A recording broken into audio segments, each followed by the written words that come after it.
Hello, everybody. I hope you can hear me, and those of you that witnessed the one glitch. Paul, you can sit there in view if you like, or you can turn your camera off. It's up to you. Okey-doke. There we go. So welcome to everybody. We've had quite a long break. We decided to break, and then we're going to have two more this year, this one being the second from last. And I hope everybody's enjoyed the summer. Those of you or of us in the northern hemisphere, and that's most of us, but we do get people from the southern hemisphere.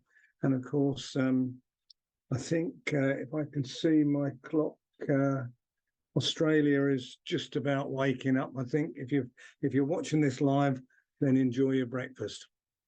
I'll introduce Paul later when we get there. But the first thing I want to do is to thank our partners. As always, we had lots of supporters who have helped to put the word out that we are here and the business that we're in, which is providing education via these webinars. And so our partners for this event is the British Farriers and Blacksmiths Association, otherwise known as BFBA, Swedish Farriers Association, the American Farriers Association, Warwickshire College, the Study of the Equine Hoof, the Humble Hoof, the Farriers Journal, which of course goes out in 7 languages, and Mullins Farrier Podcast.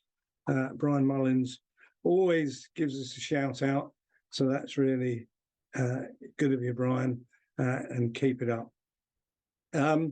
Just to remind you that past webinars are available, and if you're interested in them, email Sophie for help, and that, as always, is sjcurtisbooks@gmail.com. I hope you know that almost as off by heart as I do, because, of course, if you want to take part in the competitions later, though, that's who you have to send your pictures into or your answers. So we've got a prize of the hoof of the horse, I think, for both competitions. So our webinar tonight follows the same format as most of them do. I know occasionally we have 3 lectures, but this is a 2-lecture one. I'm going to start off with grip and purchase, and that's me looking at the effect, I should say, the interaction of the substrate and the bottom of the horse's foot, or if it's got a shoe on the shoe. So that's combining shoeing and trimming, unshod horses and shod horses, and looking at things that affect that. We will have our usual break for those of you that want a coffee, for those of you that did start early in the morning to get breakfast, lunch if that's your time of day. And that'll just be a 10 to 15 minute break. At that point, we have the scavenger hunt. For those of you that haven't done it, I'm going to give you an object that you need to get a photograph of it in to Sophie as soon as possible. The first one in, so the top of her email list that has a correct photograph wins the prize. So very, very easy. I just want to remind you as well that while all this is going on, at any time, you can use the Q&A to ask questions. Please don't use the chat box to ask questions, because when we're busy, we don't check that. We check the Q&A. So please do it through that. And then, of course, we come to our main speaker, Paul Horner, and he's going to present his findings. And whereas my presentation is this time opinion-based, Paul's is very much scientific, studies towards his Bachelor of Science and towards his fellowship, and what he found about the effect of trimming on movement and symmetry. So I'm really looking forward to that. We have a short break when Paul is finished for you to get your thoughts, another coffee if you're a coffee addict, and then we're going to go on to questions and answers. We've got the two quizzes, the quiz and the scavenger hunt to announce the winners of.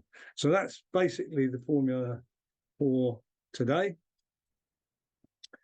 So I'm going to start my presentation now. And really my topics, I'm going to look just really quickly at definitions. I'm going to look at locomotion, so the phases of locomotion in particular, and we're just going to have a little bit of a look at some slow-mo videos, not a lot, but a couple. And then I'm going to divide the horse, its interaction with the ground, into grip and purchase. Often, and very often, people use the word traction to cover both of those.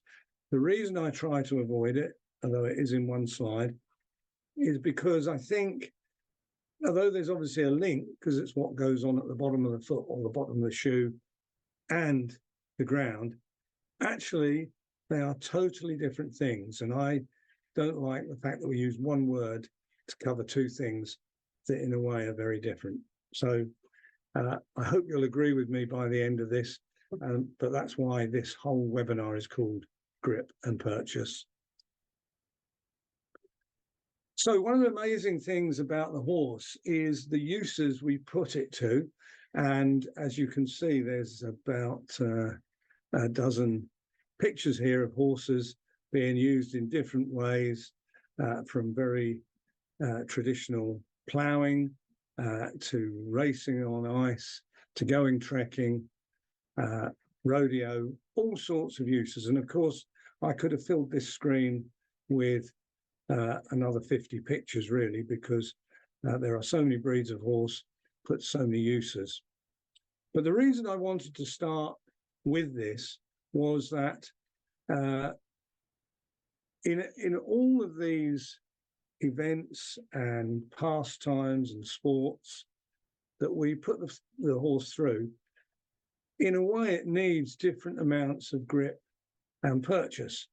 They're on, as you can see, they're on different substrates, from tarmac roads to traditional turf racing to, as I say, the ice. And I haven't got them on a rocky terrain, but you can see the mountains in the distance. So all sorts of surfaces these horses are on, and we're asking them to do all sorts of things, mainly with us on the back, but sometimes being pulled. And I think one of our main jobs is to help them with this process, to help them achieve what we're asking them to do. So let's have a look just at these definitions. The first one is locomotion, and that's simply movement or the ability to move from one place to another. So obviously we say the horse is in locomotion, and we say it has locomotory sensors. And so locomotion is simply that. Just to clarify what I mean about grip, grip is to take and keep a firm hold of, or to grasp something tightly. So really, I think we should think of grip is the counterbalance to slip. So if we have no grip, then we would slide, a horse would slide. You think about our tires on our cars, there's no grip, they slide. So grip is that ability to hold the surface. So what is purchase then? Well, purchase is to apply anything such as a device for obtaining a mechanical advantage. So what is it that holds the substrate and pulls on the substrate to enable the horse to be propelled through during locomotion forwards?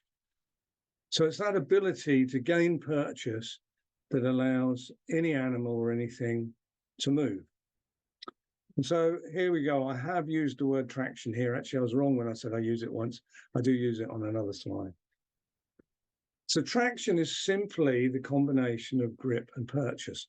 But since they are different entities, I'm not sure, if, as I said earlier, that I like this umbrella covering both of them. I hope by the end of this lecture, you'll see exactly where I'm coming from. So let's have a look at breakover. At the beginning of breakover, the deep digital flexor tendon exerts peak forces on the navicular bone and flexes the interphalangeal joints. So, of course, what it has to do, and you can almost see that from the cadaver specimen on the right, before it moves forward, the horse has to be lifted.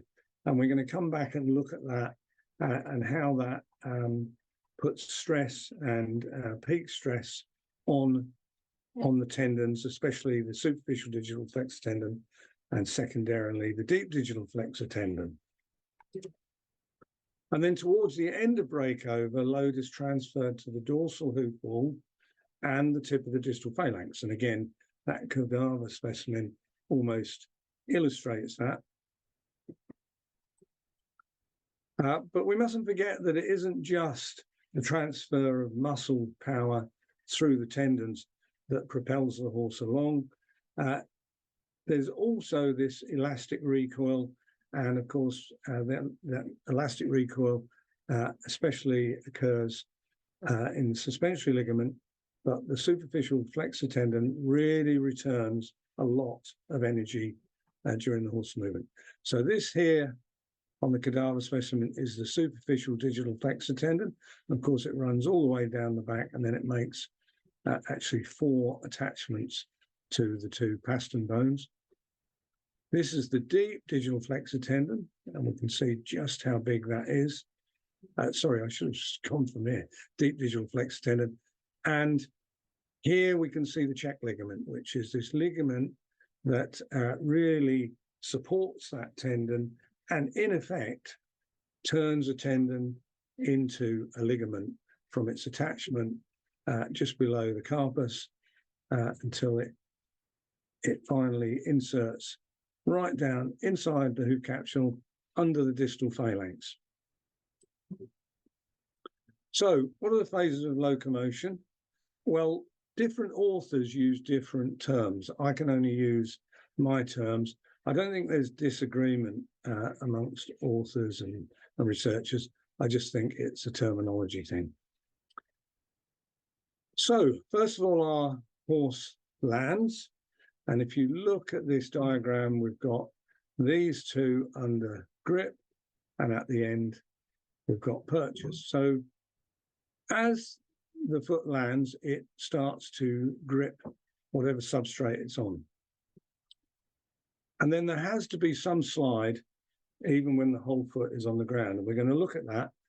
And therefore, grip in the end, whether it's a barefoot or whether it's a shod horse with devices to give extra grip, in the end, it comes to a halt, so it becomes still.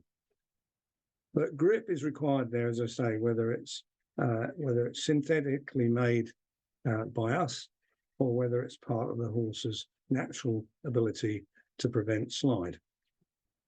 In the middle, we have stance, and that's where the foot, in effect, is not moving, but the body weight is descending, and then the body weight moves over the hoof and forwards. And as it does that, we begin breakover. The usual definition of breakover is from the point that the heel comes up to the point that the toe lifts off. And during those 2 actions, that's breakover. So sometimes this point is called break off. Sometimes it is flight, or exactly flight from the moment it's no longer in contact with the ground until it lands. So I say different authors sometimes call them different things, but there's a clear pattern of what's going on at all gaits when the horse is in locomotion. This is courtesy of Jürgen Goddard. Jürgen is often with us, so I hope he's here to see this. He sent me this and allowed me to use it. And it's actually clearly a video recording of his computer desktop.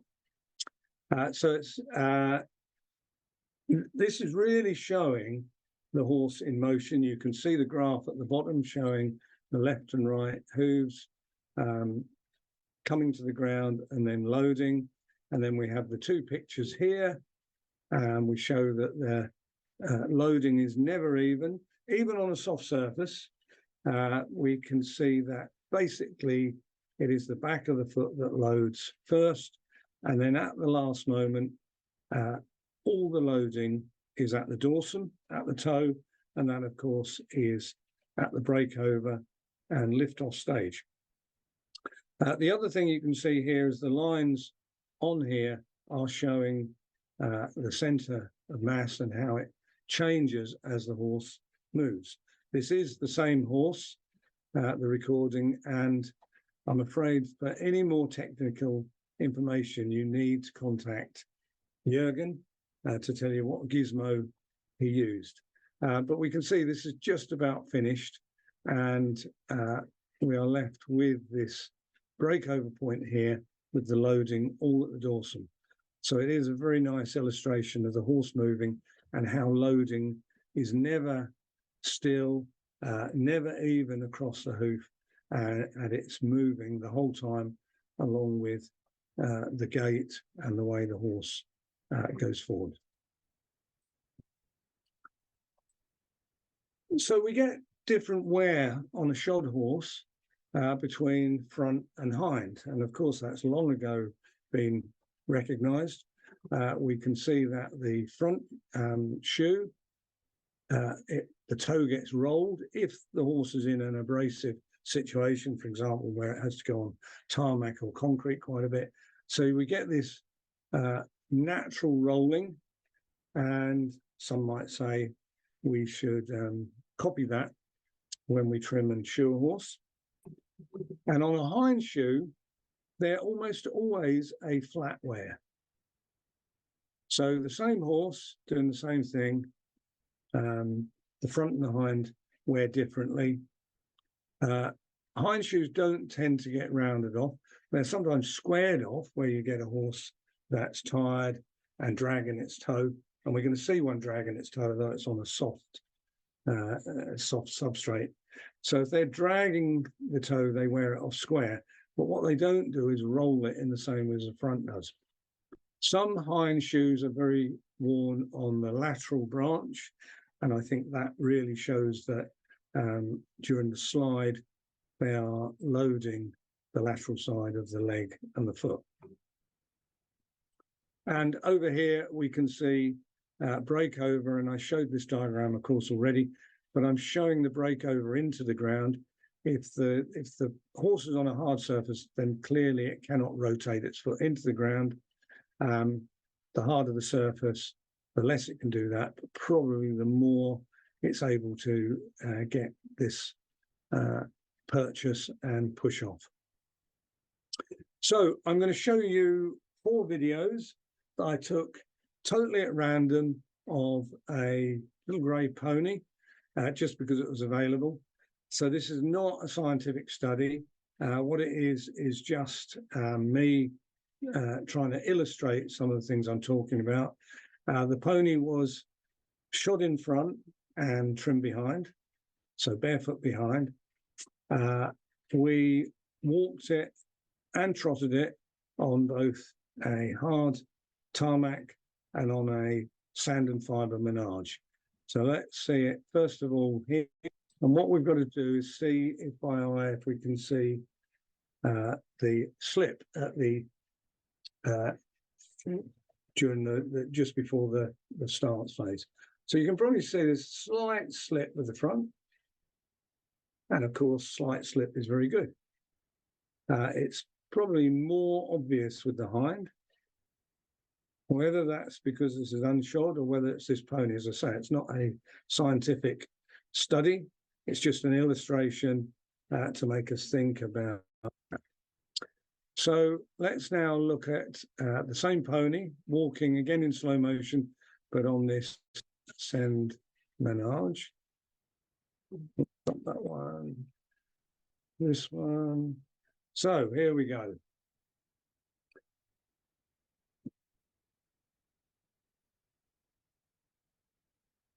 I actually think the front stop a lot quicker on that sand, but you can see how much the hind throws up, and you probably notice how much it dragged that hind foot.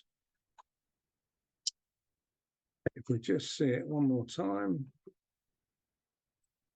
So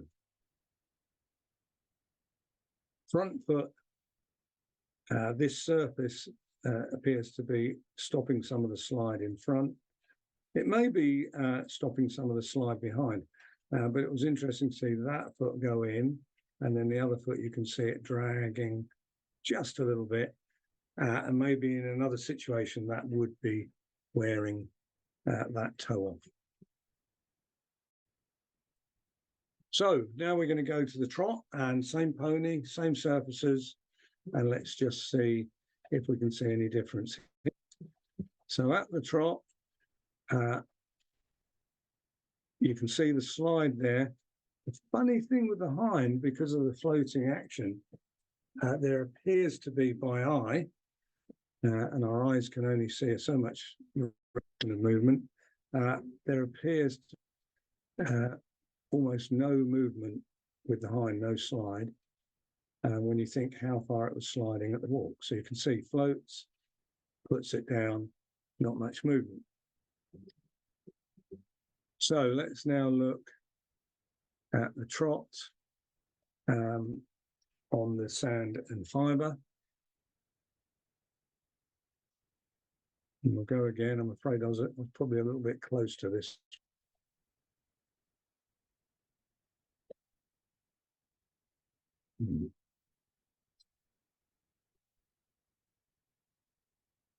So a little bit of slide in front, some slide behind, and actually I think it's toe dragging now, both hind at that pace. So as I say, to remind you, that's not a part of any scientific study. It was just me interested in looking at these variables, and there's lots of variables. Shod in front, trim behind, two surfaces and two gaits. So there's a lot of variables there, as there is in our everyday work with our.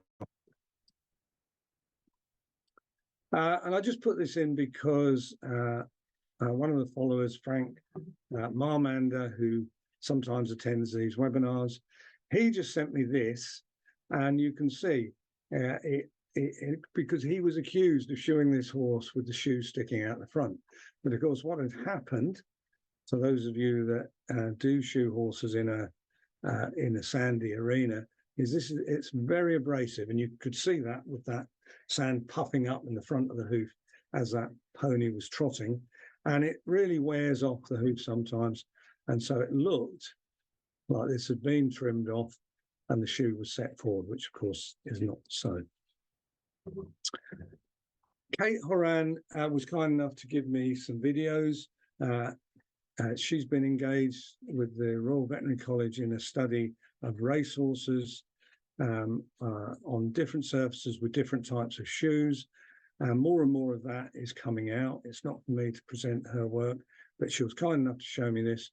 And so this is slow motion with far higher resolution than I had on my phone camera. So we can see barefoot horse galloping on the turf with all the markers on, so data can be gained. And then we can see the same horse with steel shoes on and doing the same gallop in front of the same cameras at the same point. And the same horse also had glue shoes on, plastic glue shoes, and aluminium racing plates as well. So again, 4 different materials the horse was shod with, and they also did have it on a synthetic track as well. So again, 2 other variables.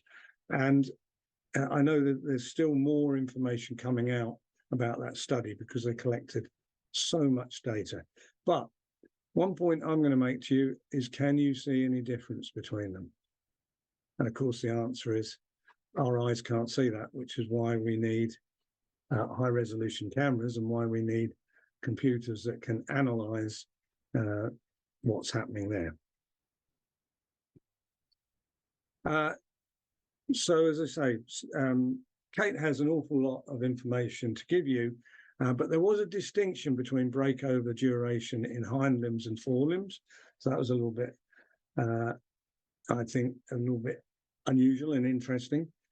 The faster the gallop, the faster the breakover. I think that's probably common sense. The horse is not going to be able to go very fast if it has a slow breakover. One thing that really interested me is that most of you would probably be aware that a standing horse bears 60% of its weight on its front limbs and 40% on its hind limbs. That's often given in lots of textbooks.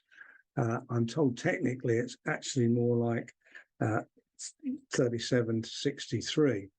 But when it's galloping, that almost switches. And you can see the proportion is 34% on the front limbs and feet and 66 on the hind. And of course, that just reinforces what we know, that the propulsion comes from behind. Weight bearing may be taken up by front, but propulsion comes from behind. And so those of you that think, well, this isn't a very fast speed, well, those of you in the thoroughbred racing world think it's not very fast. These were all thoroughbred racehorses, but they were at the racing school, they were retired, so they were anything from 5 years old to 12 years old. So they were not, nobody gives away a fast racehorse.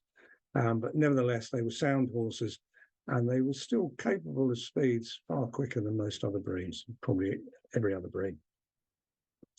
So let's think about barefoot grip.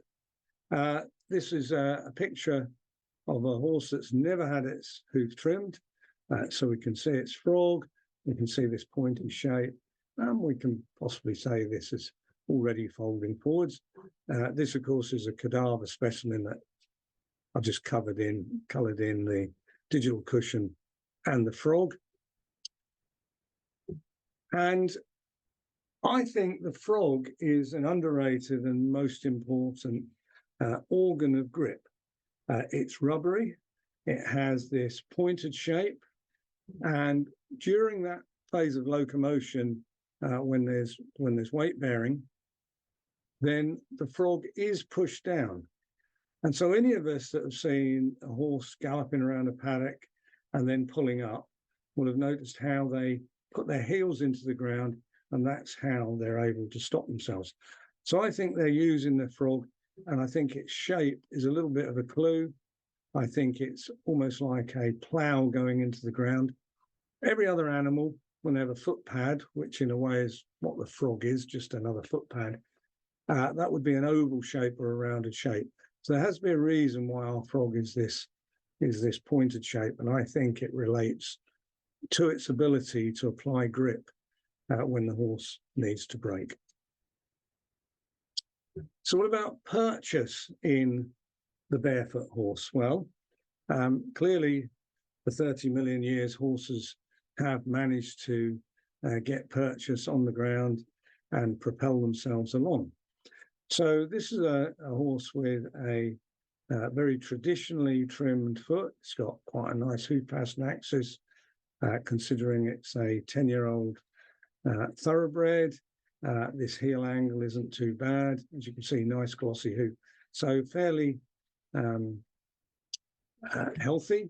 The other foot you probably can't quite see from there, but I've trimmed it, and I trimmed it with quite a rolled toe here, very much a rolled toe. It did have a little bit of a flare here, and therefore trimming it back has almost left it on. It wasn't a deliberate 4-point trim, but one might, if you want to call it a 4-point trim. But the thing I was interested in is rolling this toe in a trim. Are we reducing the purchase to the horse? My personal opinion, it's just an opinion, is that we probably are not reducing the purchase to the front, but I think we have to think about our hind feet if we're going to roll the toe like that. So, of course, this has had various names, from me just saying rolling the toe, to some people calling it a Mustang roll, and there's other terms. Okay, what about grip when we cover the bottom of the foot? And that's mainly for shoeing, and you can see a multitude really of material used here to cover the bottom of the foot. We've got an aluminium heart bar, and you can probably see it's glued on, fairly smooth aluminium. We've got a Quicks shoe. So this is actually a polymer urethane, the black type. If it's sold by Vetec, it's called Adhere. And this was put on using a mold, so it's the forerunner of the Palmer hoof. And so one of Derek Poupard's many inventions. And I used it on a horse. It was pretty easy to apply. But of course, there's a couple of problems that on certain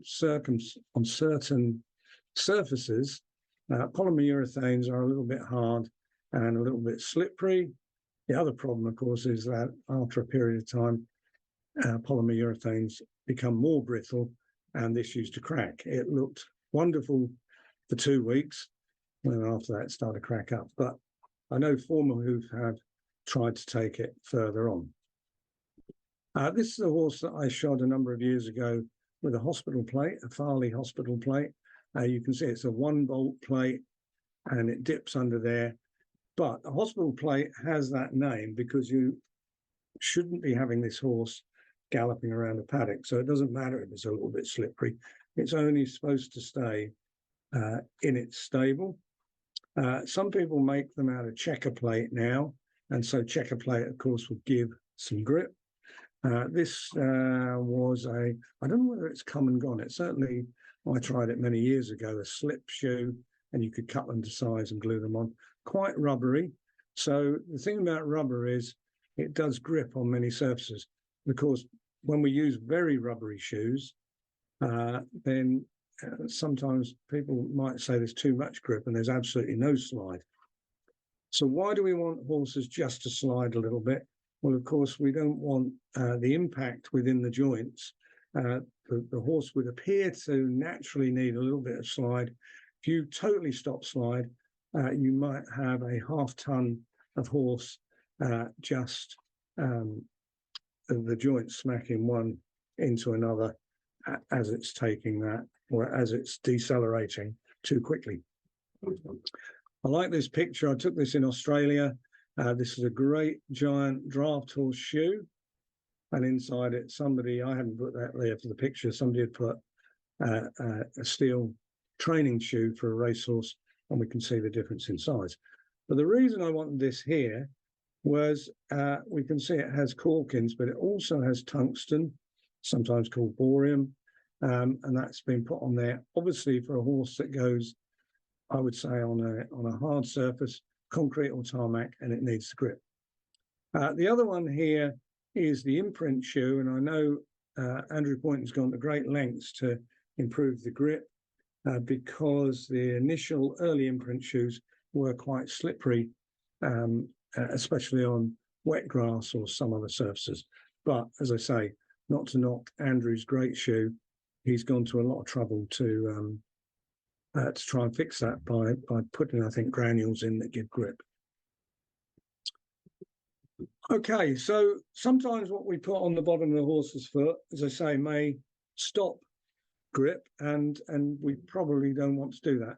So a pour-in pad like this, or any flat pad, I would suggest reduces the grip, and that may not be a good thing.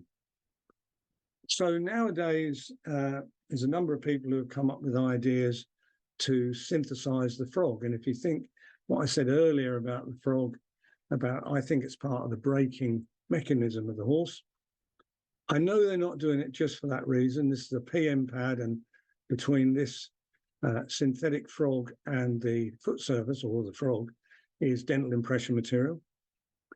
This is a 3D pad, which have very much come to the fore in the last couple of years. And you can see again, it's for a shoe to go over here and fix it to the foot. But here we have a synthetic frog, and these holes again are for the reception of dental impression material to give some cushioning, but also importantly to reconnect the frog and that part of the foot mechanism to the ground. Finally, on the right here, we can see that we have a thermoplastic pad. Very easy way to protect the foot after an abscess or something like that. Some people use them on endurance horses and other things. You have to heat them up, mold them to the foot, and again, a traditionally nailed on shoe. But you can see one of the advantages is you can regain the frog shape. So I'm really keen on this. I think the days of flat pads, I think, should be gone because I think we have ways of helping the horse's hoof function better and ways of helping it to give it some grip during locomotion. So I often use this slide in my presentations on foals and young stock. This is a yearling. It has a superficial digital flexor tendon contracture, and you can see just how upright it is. They're very typical. So it needs wedging up. This is it 2 months later. You might say it's still steep, but it was very much improved. Now, I usually cheat in my presentation on foals because what I do is I cut out the middle bit of this video. So remember I told you about how slippery some polymers are, and on this surface, what happens? So we just walked it along here after I'd finished it, and the horse nearly went down. So obviously it never walked on that surface again.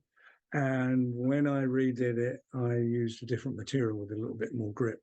So on certain surfaces, that some of these materials are very slippery. So what about grip when it comes to shoes? So I've got two pictures here. I've got this Romano British shoe, which was found 8 miles from this point that I'm giving this webinar. I don't know what that is, about 12 kilometers away.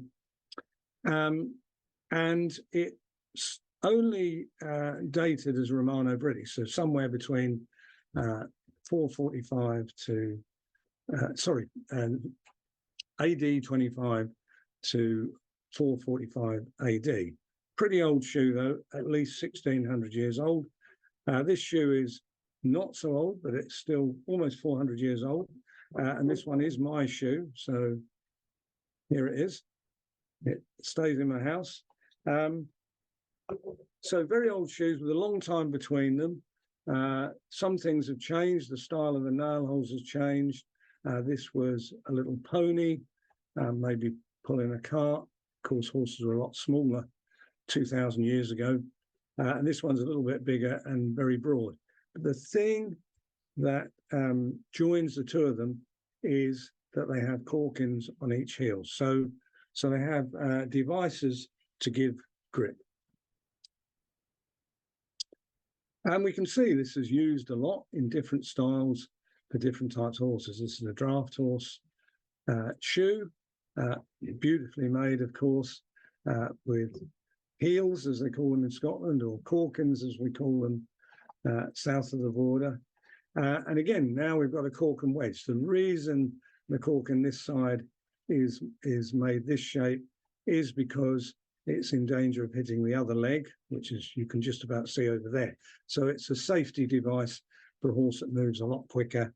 And this is a carriage horse. Again, beautifully made shoe by J. Tovey. And here we have a traditionally made tooled and full of cork and wedge. And again, so similar design to here, but for a lighter horse, a hunter. The thing that's different about this shoe, as you can see, that it is concave. So it mimics the bottom of the horse's foot, and it has this dished out surface. And we're going to come back to that because I think that's important at the toe when it comes to purchase. The cork and wedge is clearly to stop the horse slipping over.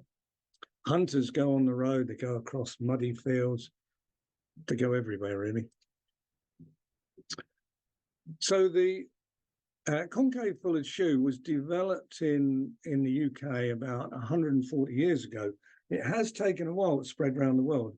Used widely since that time in Ireland, probably Australia, maybe South Africa and New Zealand, but not in the USA. And it's only been the last 20 years that it's come into the USA. And you can see I've got pictures of 3-day eventers here.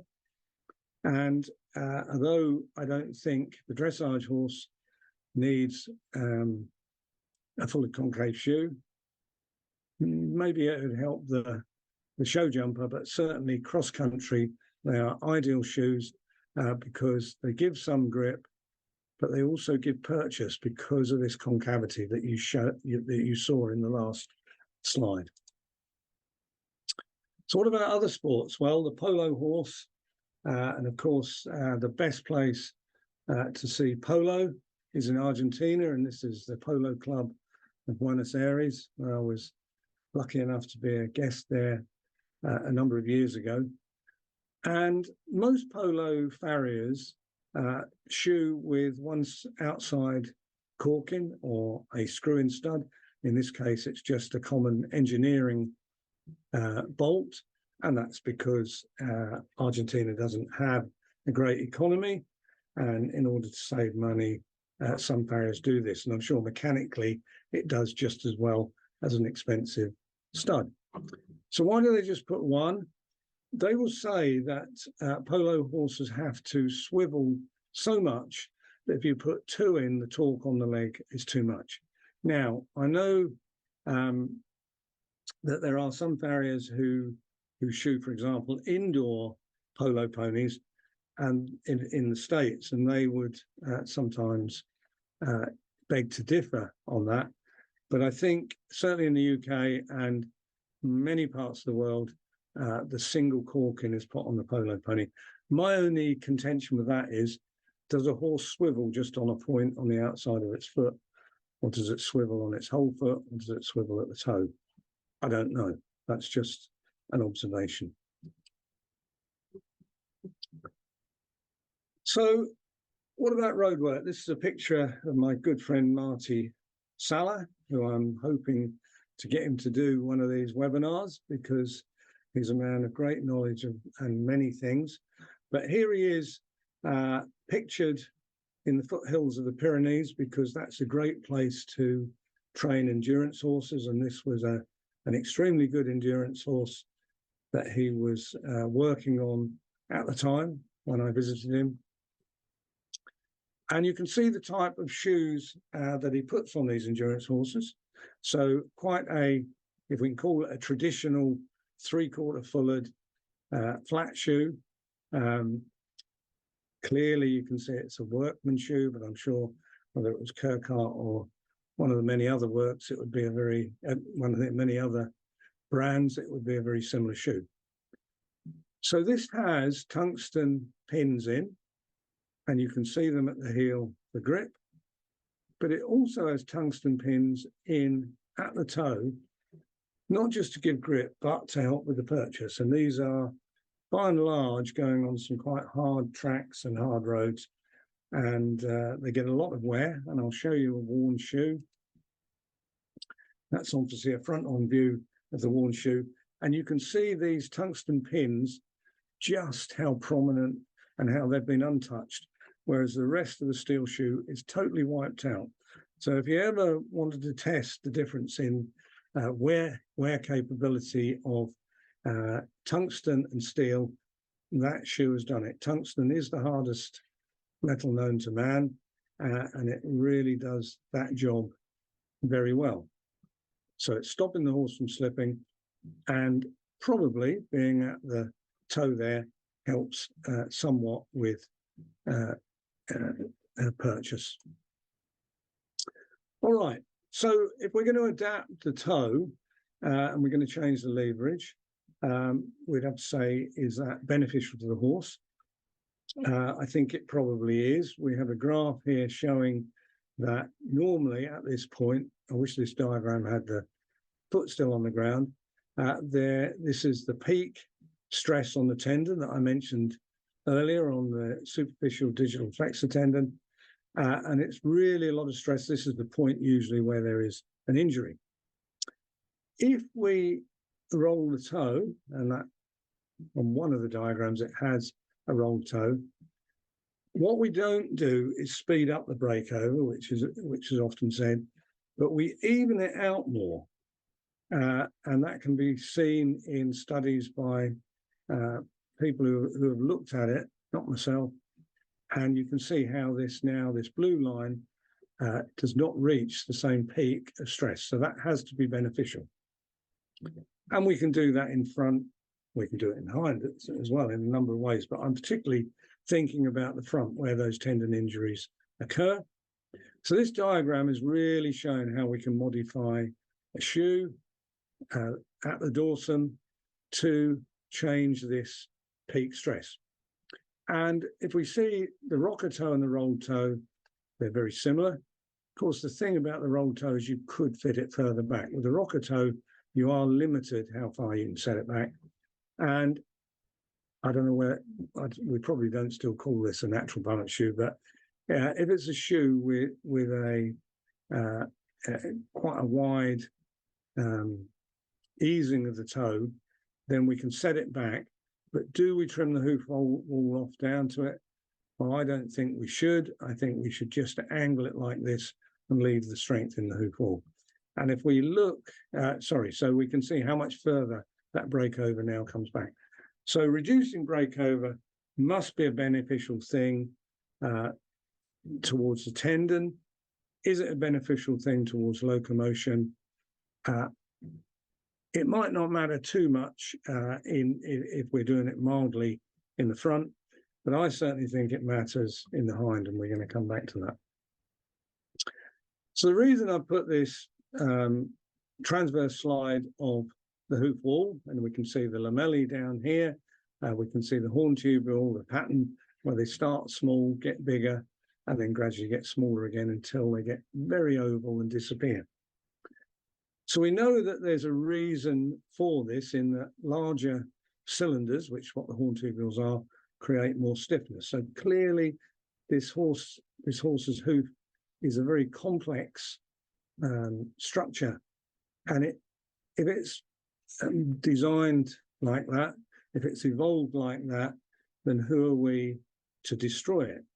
So I would say that if we want to trim this off and bring this breakover point back, we can do it quite easily without dorsal hoof wall destruction. And I'm afraid there is an awful lot of people, and I hope the vets in the audience take note of this, that the front of the dorsum doesn't do anything biomechanically for the horse in locomotion or any other time. This is where we affect locomotion. But up here, there is a really important support structure, and we can see that here. And so destroying it in believing that we're changing locomotion is very wrong. This is where we change locomotion, at the bottom, at the front. So purchase is really important when we have a horse either galloping or jumping, because we can see it rotates the joint, the toe goes into the surface just as it is here, and then it launches itself up. Obviously, it's slightly different in the gallop, but nevertheless, the process is the same of rotating the joint into the surface and then either pushing off or pushing forward. So purchase is given to a shoe or added to the horse a couple of ways. Firstly, the way that I've already told you, by a concavity in the design of the shoe at the front. But we can see in these racing plates that we have toe grabs. Now, I fully accept that toe grabs on the hind feet are going to improve performance. Undoubtedly, the horse is going to gain more purchase from where it gets its power behind. But I have never, ever seen the sense in putting a toe grab on the front end of a horse. I think if you want to disrupt its action, then that's one way to go about it. It doubles the injuries and it doesn't make the horse go any faster. It does seem that this message is getting across in those countries where toe grabs are used. Pretty much they're banned throughout Europe and a number of other countries for that reason, that they actually create so many injuries for horses. So it doesn't make a lot of sense. And even if it gives the horse an advantage, if they all have the same, well, racing is about being on a level playing field.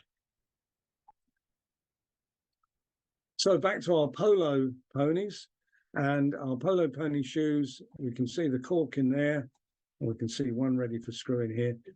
But as you can see, these are a form of concave shoe. So at the front end, they are getting purchase, and at the back, they're getting grip. But as you can see, this polo pony is shod with a toe clip. When I started shoeing, which was an awful long time ago, a lot more horses had toe clips. We had in the UK lots of farriers that shod hunters, which need side clips behind because you need to set the toe back so they don't clip the shoe off and strike into them. But I think we forgot how important this toe is. And so I would like us to see a little bit of a return more to having some toe on in the shape of our hind feet. This is my great friend who you'll probably, the vast majority of you will recognize, Hans Castellans. He's done a webinar. We've recently had a podcast come out. If you haven't heard it, I'd suggest you listen to it. He invited me along to the Palio di Siena, one of the great equine events. Here he is discussing the shoeing with the jockey. And over on the right, this is the horse being blessed in the church. You can probably just about make out Hans' green polo shirt. He was a very prominent figure there, and he managed to get me up into the balcony to take this picture of a scene which has not changed in 400 years. So why is he discussing the shoe with the jockey? Well, this is the jockey on the horse. These horses are going around the corner like they look more like motorbikes. And this is the hind shoe that Hans Castellans put on. The jar corks here, which you don't often see in Europe, actually. It's more an American shoeing. The drive-in studs just behind, and of course a concave shoe. So this horse is really being given lots and lots of grip and some purchase. And when you see this, the whole circuit of the town square is under 400 meters and yards. In fact, I think it's something like 340 meters, so about 380 yards. And they do 3 circuits. They do that in 90 seconds, and they need all the grip they can get. So when I saw that, I understood why the jockey was checking what he was getting on the bottom of the horse's foot. This is almost the opposite. This is sliding plates, something I don't know much about because it's rodeo, but here the horse is given grip in front but needs to slide as far as possible behind. And these are some from the catalogue, and I'm not going to try and pronounce the company, but it's Magnus's company in southern Sweden, and thank you for the use of those photographs. So it's often said we have 3 reasons to shoe a horse: for protection, and that was given as the first reason that we shod horses because they came to a wet northern Europe and horseshoeing was invented here to protect them. For protection, sorry, for correction. Clearly it's very opportune that we can use horseshoes as semi-permanent devices attached to the bottom of the horse's leg. So this shoe here is purely on it, this fishtail shoe, to help the healing of this very nasty injury. And there, I've used that word again, traction, because I think shoes combine purchase and grip. And I think I've shown you that grip was there with the horse from the very moment that it was shod. So it maybe was not shod. The primary cause was not to protect it. Maybe the primary cause was to add grip and purchase. So my takeaway message, and first of all, I'll take these pictures away, is that grip and purchase are separate entities. So just saying traction is a sort of lazy thing to do. They're totally different. I hope I've explained that.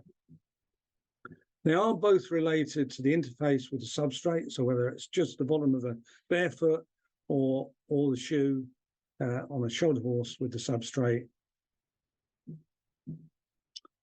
Without locomotion, a horse is not a horse. It's just actually a fairly expensive piece of meat. So we need our horses to move, and one of our jobs is to help them to move as well as possible. And I think we can learn from each other. All these amazing number of disciplines, amazing number of breeds. People in the hoof care business have learned sometimes in their own little part of this world, and sharing the knowledge, we can sometimes use things that we gain from one breed of horse doing one job, and we can use it in others. So thank you very much, ladies and gentlemen. That's my first presentation, or my only presentation, because the next one's going to be Paul. We're going to do the scavenger hunt now. I hope if you have any questions on my lecture, please put them in, because before you forget, while you're having the break, please have a coffee or what have you, but please also do the scavenger hunt. And I'm going to show you the scavenger hunt now. It's relatively easy. The winner is the first one that gets the picture to Sophie, which is sjcurtisbooks@gmail.com. So this is the scavenger hunt. Please do it, and then please enjoy just a 15-minute break. Thank you. It is a cadaver specimen of any type will do. Thank you. Hi, Paul. Are you there? Oh, yeah, I'm here. Ready to go, hey? Go, yeah. So let's just see what we've got. I'm just going to do the quiz, because I've got to do the quiz.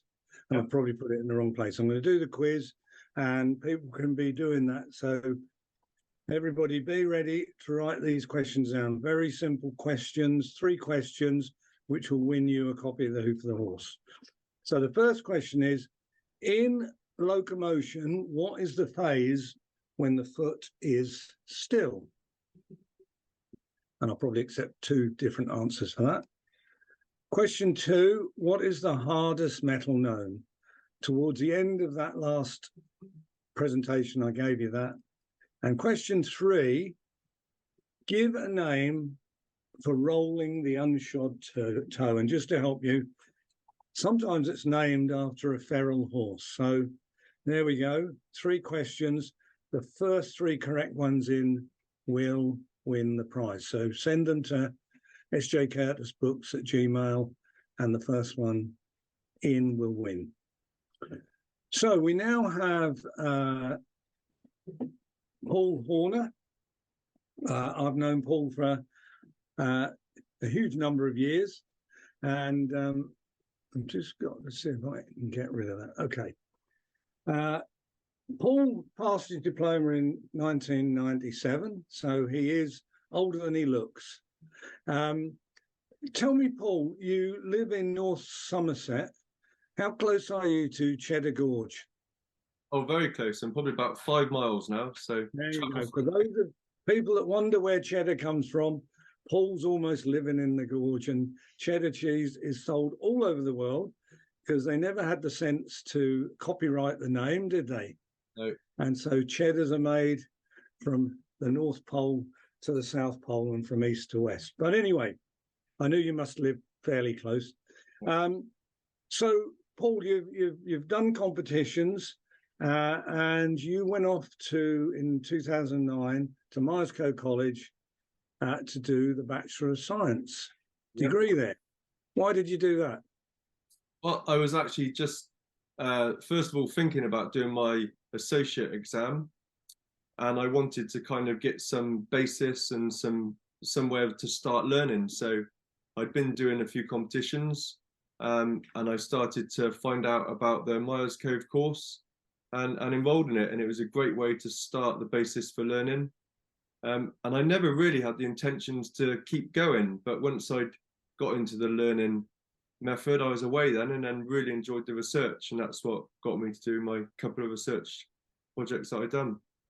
Well, and I see there where it's saying about the associate of the Worship Company Farriers in 2012. I was one of your examiners, wasn't I? Were the examiner? Yeah, I must have paid you. And unusually, the way these things happen, you and a couple others were staying in the same hotel as the examiners. Yeah. And we stayed well clear, didn't we, of each other until it was the examiners that couldn't help it. We had to tell you the result. Tell us, Yeah. yeah. And so it was rather unusual, but at least you bought me a beer, so that was very kind of That was a great moment. I remember the beer. you. Anyway, you went on to do the Fellowship of the Worship Company of Farriers, and of course, you progressed your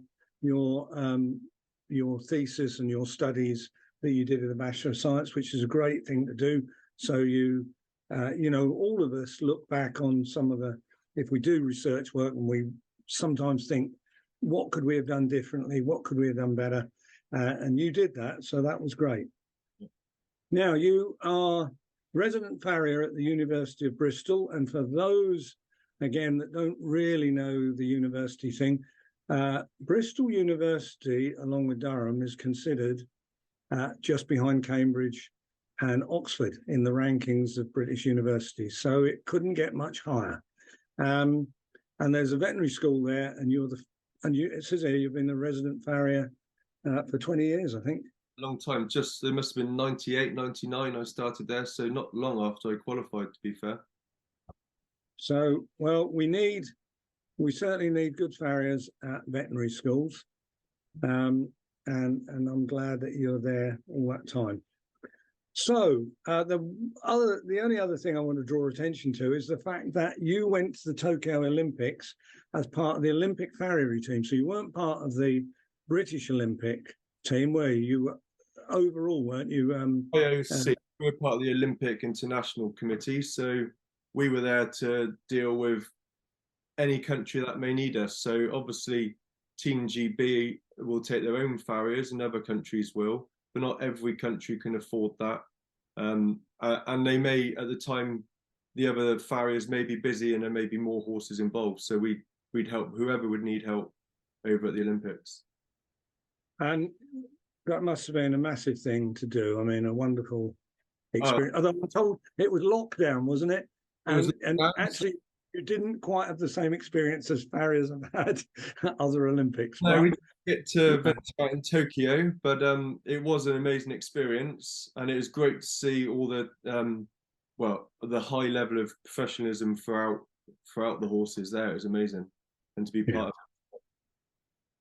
Now, your fellowship thesis was the effect of trimming on movement symmetry over time in domestic horses measured with an inertial sensor system. So that's, as with all these things, they get longer and longer, the titles, which is why I sort of shortened it just to saying trimming for the effect of trimming on symmetry. Yep. But I'm going to let you get on with your lecture now, Paul. So again, thank you for joining the webinar, and thank you for doing it. If you go to share. Okay, thank you. Okay, perfect. Well, thank you very much, Dr. Simon Curtis, for inviting me here this evening to present my research project. And as Simon said, I've been at Bristol University for years. I've had a keen interest in working with veterinary practices, and also a keen interest in working with event horses and also with show jumping horses. And the majority of our round would be event horses. And that's kind of where this has come from. And I'll go through with you from the start. I'll go through how I planned my study, right through the method, and then we'll discuss the results at the end. So as Simon said, my research project is entitled The Effect of Trimming on Movement Symmetry Over Time in Domestic Horses Measured with an Inertial Sensor System. So first of all, why did I do this study? The reasons for my study. So I wanted to do a research project, and it was trying to find that one question that everyone wants the answer to within farriery. And I couldn't really come up with a question until one day I was out shoeing horses, and one of my customers said to me, "Got a big competition coming up. When should we shoe the horse?" So I give them the normal answer.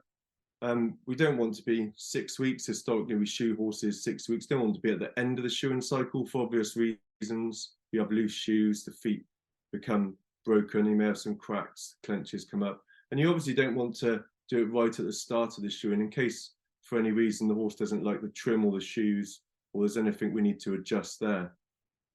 So this is all kind of visual, and we can see when the horse may need shoeing or may not. But I wanted some actual science, I wanted some figures, and I wanted to be able to say to the customer, this is when you should be competing your horse during the shoeing or trimming cycle. So I made my mind up on what my question kind of was. So I decided I was going to do some literature research and try and find out if any other research had been done around this area. So one of the first studies that I come across, which was really homing in on where I wanted to look, was Tilo et al. In 2016.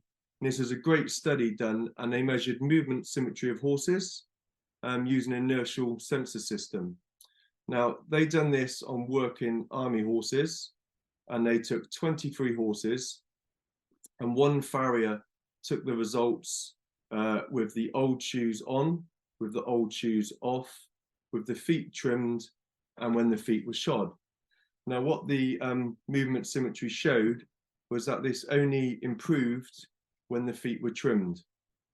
So this was great from my point of view, because now I could home in and just look at the trimming, because this study has proven that it's only the trimming that alters the movement symmetry and improves the movement symmetry of the horse. Once we start to look at shoeing, as Simon said a few times, you've got more variables, how the shoes are fitted, what types of shoes you use. So just looking at trimming really narrowed my research project in.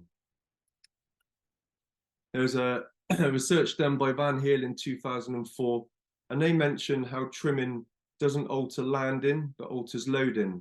And when you think about that statement, by trimming the foot, it doesn't alter the conformation of the horse. So it's still going to land the same, but hopefully you can get that foot to load more symmetrically and load evenly. And they go on to say that as soon as it's full loading and loads evenly, the center of pressure, so the forces on the foot move to the center of the foot.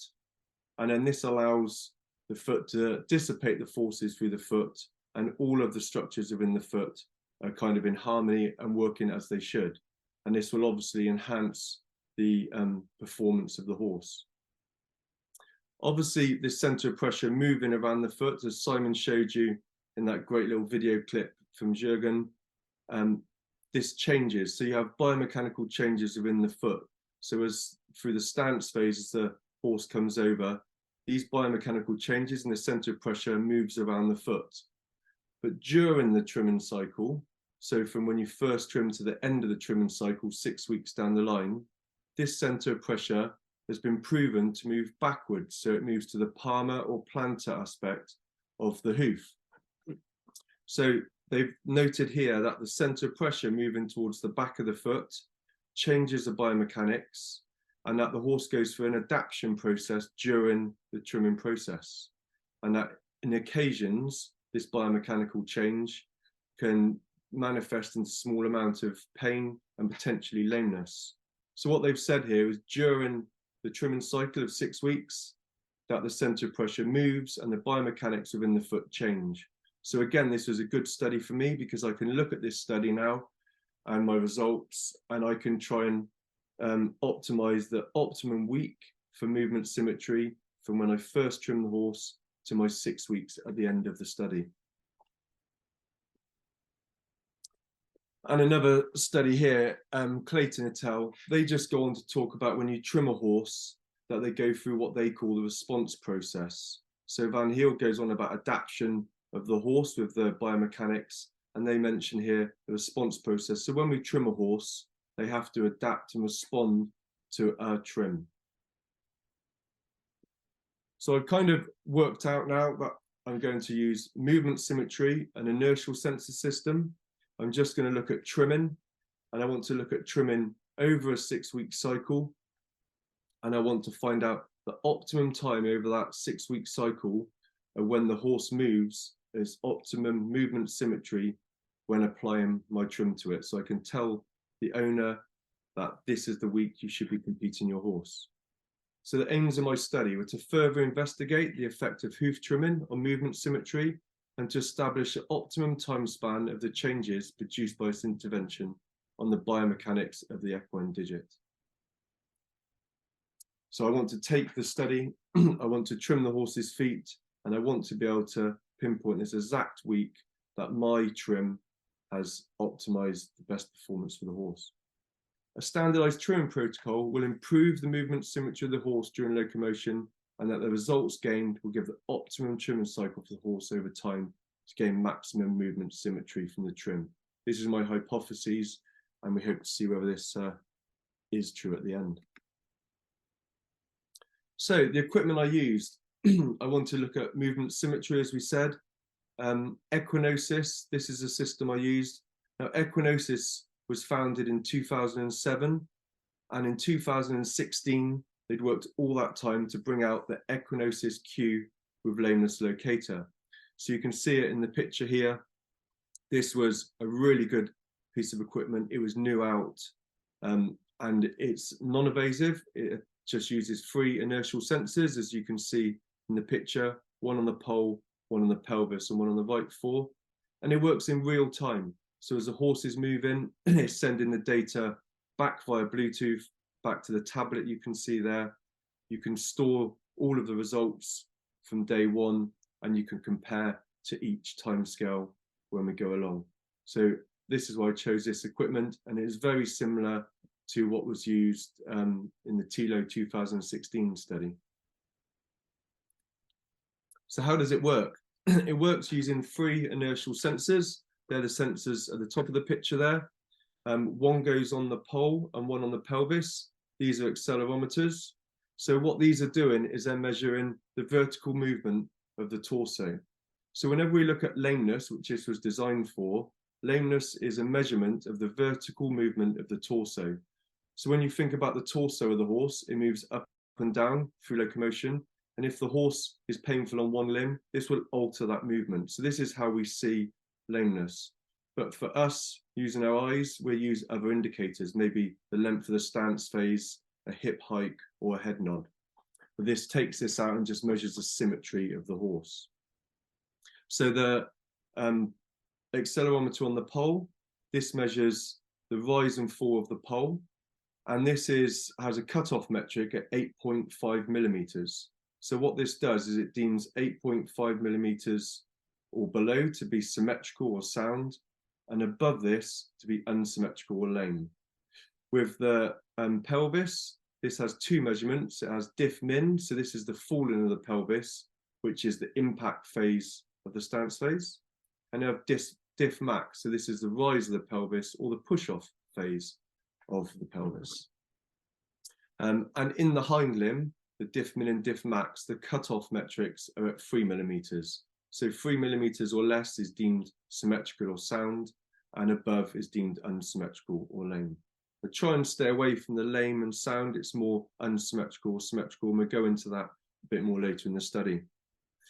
So the right fore sensor, this is a gyroscope, and this is just on the right fore pastern.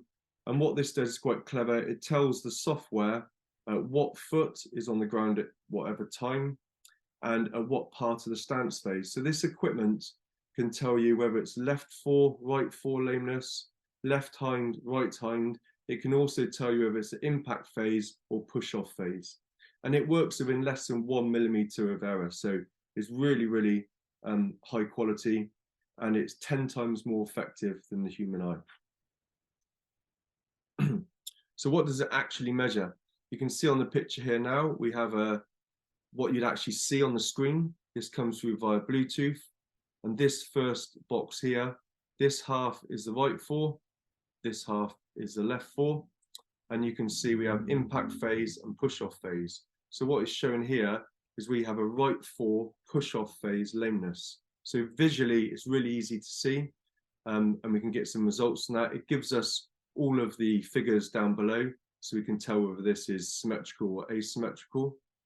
And then if we move over to this side here, we can see left hind and right hind, and this horse has a left hind lameness in the impact phase, and a very slight asymmetry you see on the right side there in the push-off phase, which is indicated in the red.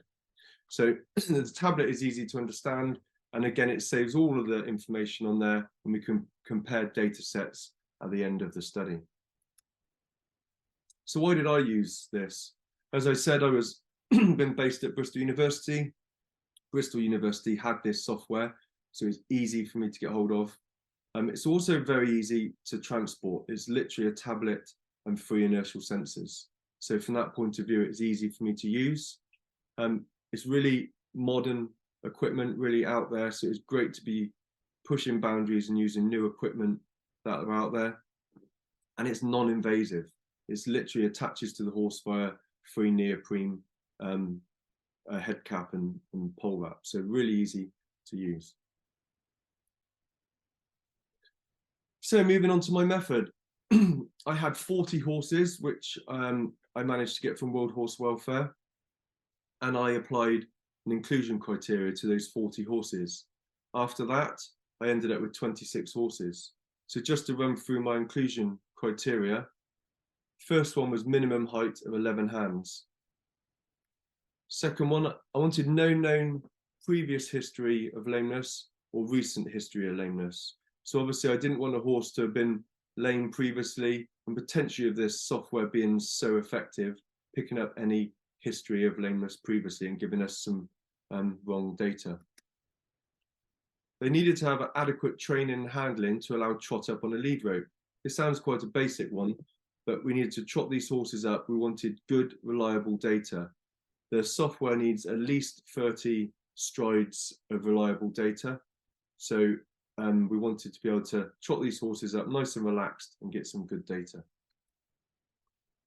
A successful lameness evaluation by a qualified veterinary surgeon included a static examination and a trot up in a straight line on the concrete pad where we would be doing the actual study, so they familiarised themselves with the area. We didn't put them on the lunge. Some of the horses were younger and weren't quite up to lunging yet, but also we didn't need to lunge the horses within the study. I had a veterinary surgeon with me at all times, and all the horses were examined for lameness, and throughout the whole study, neither me nor the veterinary surgeon could see any lame horses. We also done a confirmation evaluation. We used the Maudsley method on all of the horses in the study, doing the study, just so if once we had our results in, we had any anomalies, any kind of data that was out there, we could look back and see whether they had any conformational defects which may have accounted for this different data that we had. So I had my horses, I'd set up my method, but now I needed a trimming protocol. I didn't just want to go in and trim the horses. I wanted this to have a trim protocol that was suitable to be able to do trim all 26 horses in one day, but I also wanted it repeatable. So I wanted it so people could take this study on and use the same trimming method and cut out any variables. So I done a review on some trimming protocols, and I come up with 2 really good trimming protocols, which I used in my pilot study. So as I said, with Bristol University, I've done a pilot study. I just had 2 horses. Both of these trimming protocols used external reference points to trim to. So I marked the external reference points on the feet, and then we x-rayed the feet. And then from this, I decided which was the best protocol. I went with the Duckett 1990 protocol. So you can see it here, the foot's been trimmed. And this uses 2 external reference points. So you see the first line across the hoof here. This is a center pressure. This is 9.5 mil back from the true pointer frog. And then, so I've trimmed the foot, I've marked on the center of pressure, and then I've inserted a drawing pin.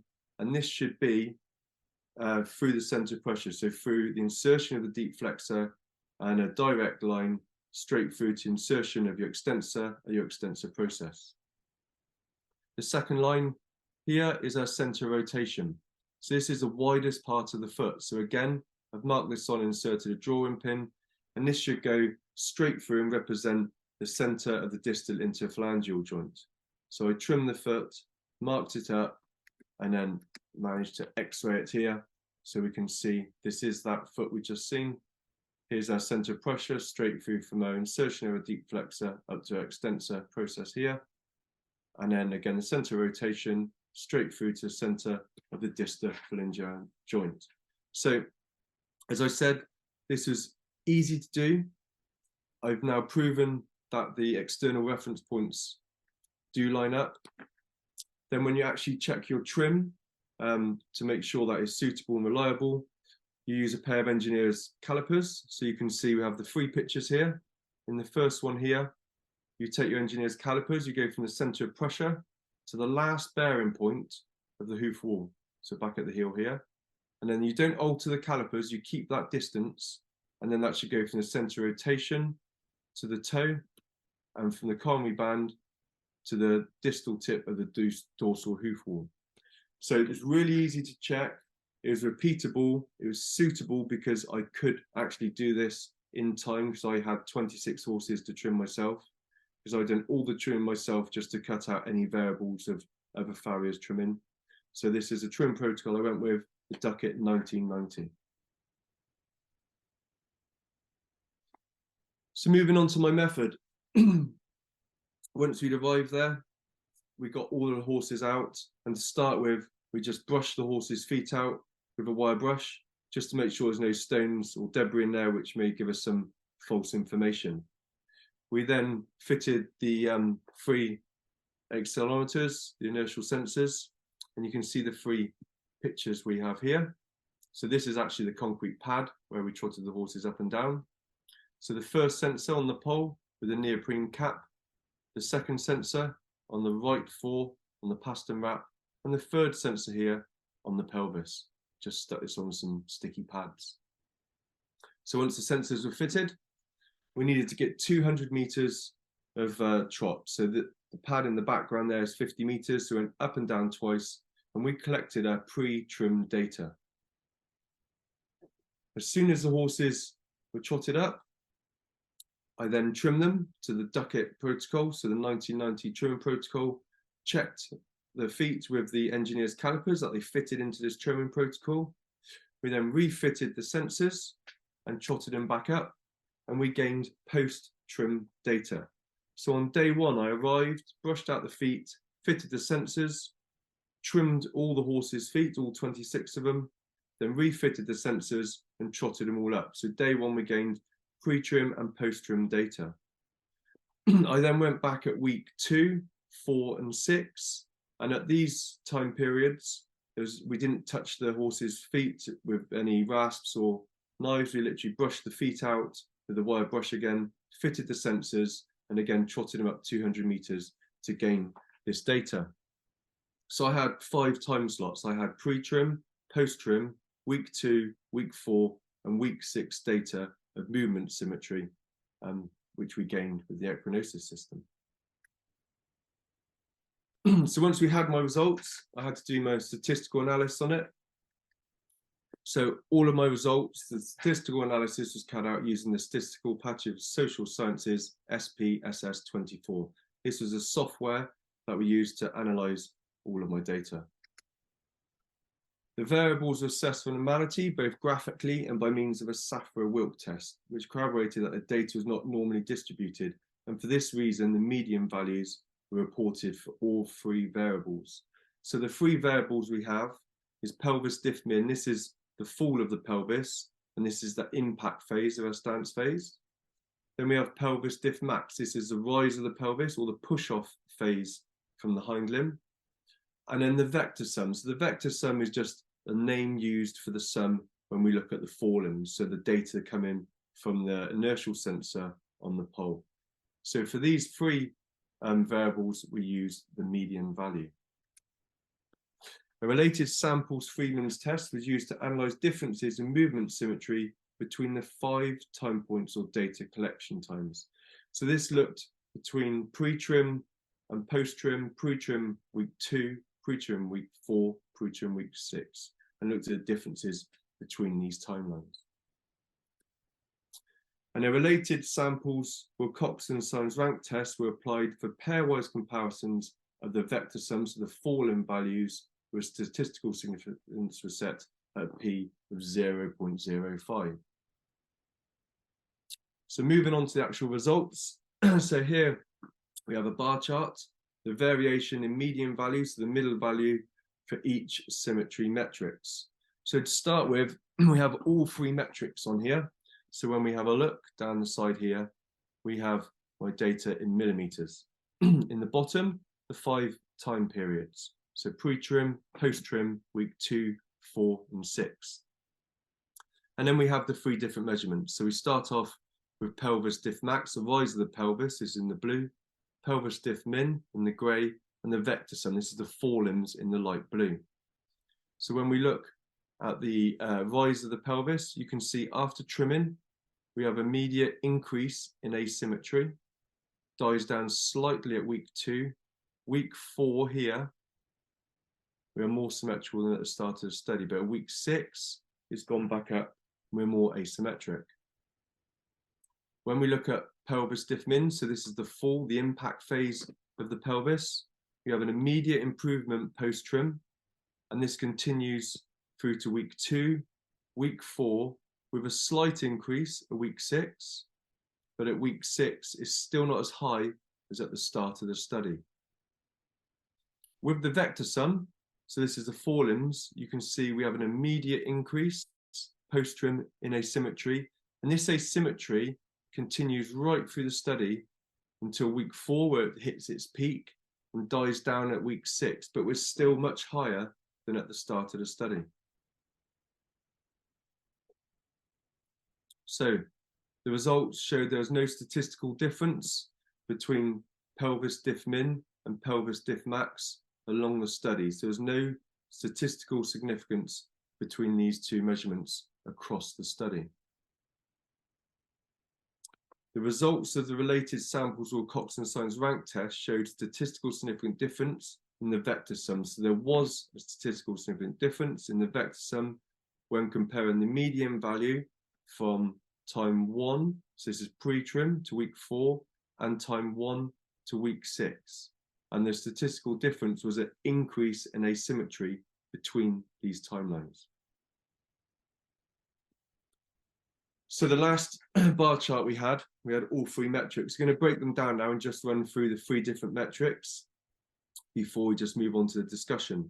So here we have the variation in forelimb asymmetry. So we're looking at the vector sum, which is the forelimbs. So we have a box and whisper chart here. So we have error bars here. This is just some slight bits of random data. The majority of our data here in our interquartile ranges. We're going to be concentrating on this line, which is our median value, which we set out to look at.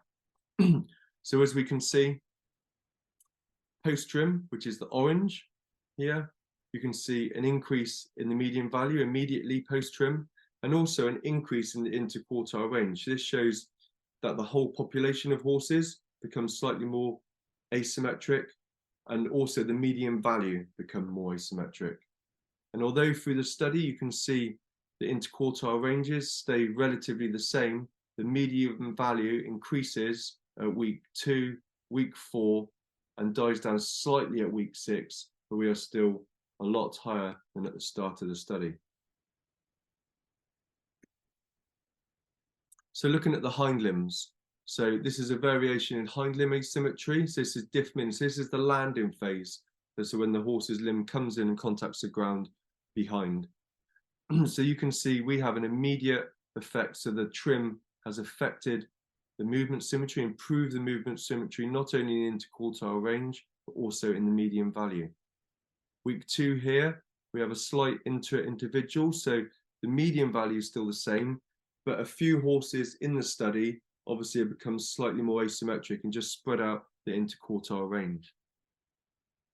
At week 4, the median value is still the same. So the median value stayed the same post-trim, week 2 and week 4, and increases slightly at week 6 here, but still not as high as at the start of the study.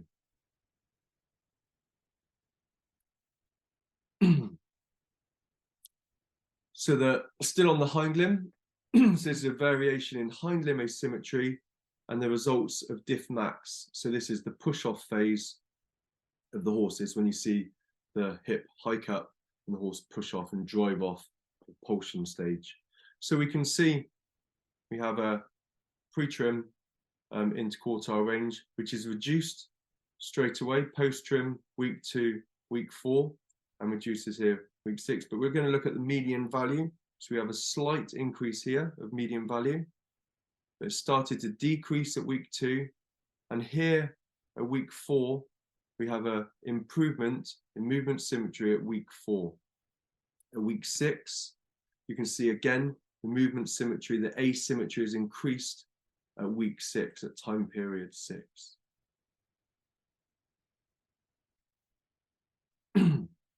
So moving on to the discussion, the hypotheses was that the trimming intervention would improve the overall symmetry of the horse and the movement symmetry.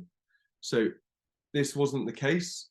And in the vector sum, the forelimbs, as we can see the diagram here, the horses actually got more asymmetric. And in some cases, the system was always telling us that the horses were lame. As I said before, we're always assessing the horses. I couldn't see lameness, and the qualified veterinary surgeon couldn't see lameness. The equipment's highly sensitive and picked up this lameness. So we had a peak at week 4 here, and it started to die down here at week 6. So potentially we could say here that the horse was going through the response process, or maybe the biomechanical changes that Van Heel mentioned when the center of pressure is moving. So they could be adapting to that trim or to that response process of the trim. But then at week 2, it's still increasing, and at week 4, it's still increasing. So over the time period, the asymmetry increased and continued to through the study. So did the trimming, as we said, affect the hoof unloading? Imposing my trimming protocol onto the forelimbs, did that actually affect this and those biomechanical changes the horse is adapting to these throughout the study? And this is, like we said, with Clayton et al., they're going through this response process. Some of the horses had longer trimming cycles, and maybe the response process was just coming in and taking longer to affect and improve our movement symmetry. One of the things I didn't take into account, I obviously set out to cover most bases, but one of the things I didn't take out in account was ground conditions. So we had a very wet winter. January, February was extremely wet. I remember just working in rain. It seemed to rain every day. Ground conditions are wet. And the sample of horses I used were all kept out 24/7 in a field. When it got to March, April, all of a sudden the ground had become very baked. We had a very hot early spring, and the ground was hard and poached. So potentially what we're seeing on this data here could be here. We could be seeing some sore-footed horses due to the baked ground. I did see some in my work at that time because the feet were soft and this ground was so hard. And we may have been picking up some mild underlying solar bruising. The inertial sensors are more effective than subjective evaluation at picking up solar bruising. This is proven fact with the inertial sensors that they pick up this solar bruising. And as I said, the equipment is 10 times more effective than the human eye. So although we couldn't physically see any lameness or asymmetry in the horses, this equipment is picking it up, and this is the data it's showing us. At some point, all of the horses were lame in the forelimbs, the use of the inertial sensor, which is proven to be more sensitive than subjective evaluation. There's lots of studies coming out now, and one in particular that I've read more recent was one where they took over 200 horses and a team of vets. This was done in veterinary university in France. A team of vets assessed these 200 horses for soundness, and they found 49 horses that they believed these to be sound and symmetrical. But when they used an inertial sensor system similar to this, it picked up that all of the horses were unsymmetrical or lame to some degree. And they go on to say that they feel that when we understand the movement symmetry more, that this will, the cutoff points of the 8.5 and the forelimbs, maybe these will alter and we have a better understanding of it. But they describe it as how humans are left and right-handed, which is an asymmetry, and potentially that's what this software is picking up, and it's not a lameness, it is an asymmetry within the horse. The other thing I mentioned, I use my study population were World Horse Welfare horses. So potentially these horses could have had mild orthopedic disorders. We don't know how they were kept. They arrive at the facility. They've obviously been through some welfare issues. And this may have led to a lack of improvement post-trim. I've imposed a trim on the horse, and we mentioned that they go through an adaptation process, the changing of biomechanics, and this may have affected some of the orthopedic disorders if these horses had it. I mentioned I wanted to work with performance horses, and that's what gave me this question. And I do show at some big yards with performance horses. So why didn't I use that as a sample population? It's very difficult when you go to these yards. Generally, all the horses are at different levels. So you have some youngsters coming through, you have some kind of midway horses, potentially some use horses to sell on, so they stay at that midway, and then they may have their bigger competition horses. So not only are they at different levels of work, generally they'll be kept in different conditions as they go up through the ranks. They're looked after, kept in more, whereas some of the youngsters will be turned out more to let them still be a horse. So it's very difficult to get away from these variables. That's why I went with this study population of welfare horses, because they were all 24/7 turned out, which minimized the variables for my study. But when we move on to the hind end, so we had a different set of results in our hind end, although I will say these weren't statistically significant when we looked at them through the stats. But diff min, so this is the landing phase or the impact phase of the hind limb. So this is potentially the most important phase. When that impact happens, it dissipates the force through the foot. It's the most important phase when potentially looking at the performance of the horse or the longevity of the horse, if we can get that horse to land and load, as we said, as Van Heel mentions, dissipate the structures through there. So an improvement in symmetry here is vital for performance. So when we look at here, we have an immediate improvement. The trim's not only improved the interquartile range, so the whole data set has moved in, the whole sample of horses has improved. The median value has dropped immediately.